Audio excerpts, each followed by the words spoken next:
সকালের নাস্তায় রুটি বা পরোটা দিয়ে খাওয়ার জন্য পারফেক্ট একটা মুরগির রেসিপি। তো একটা মিক্সিং জারে আমি দিয়ে দিলাম কাজু বাদাম, কাঠবাদাম, আর দিয়ে দিব অল্প পরিমাণে পোস্তদানা, আর দিয়ে দিব কয়টা কাঁচামরিচ, আর দিয়ে দিব 1 মুঠ পরিমাণ পেঁয়াজ কুচি। এগুলো দিয়ে আমি ব্লেন্ডার করে রেখে দিব। আর আমি আজকে মুরগিটা রাইস কুকারে রান্না করব। তো রাইস কুকারে আমি মুরগিটা উঠাই নিলাম, আর দিয়ে দিলাম আরও কিছু পেঁয়াজ কুচি, দারচিনি, এলাচি, লবঙ্গ আর গোলমরিচ, আর যে মিক্সটারটা করে রেখেছিলাম সেটাই দিয়ে দিলাম। আর আমি অফ ক্যামেরা আদা রসুন বাটাটা দিয়ে নিছি, আর লবণ দিয়ে দিলাম, আর দিয়ে দিলাম হাত ধোয়ার একটু পানি, ব্লেন্ডারটা দিয়ে একটু পানি দিয়ে দিলাম, আর তেল দিয়ে দিলাম।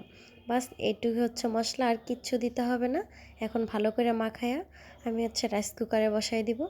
তো রাইস কুকারে রান্না করতে আসলে বেশি টাইম লাগে না, আমার কাছে অনেক ভালো লাগে, মুরগিটা অনেক সফট হয়, সময় কম লাগে। তো আমি রাইস কুকারে বসাই দিলাম।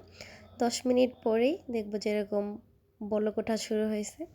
তো বলক উঠলে আমি একটু নাড়া দিয়ে আবার রান্না করব আমার 20 মিনিট। 20 মিনিটের মধ্যেই হয়ে যাবে।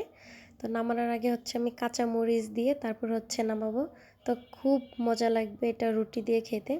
তো মুরগির আমি কাঁচা মরিচ দিয়ে দিছি, যে আমার মুরগিটা হয়ে গেছে। এখন আমি বাটিতে বেড়ে নিব।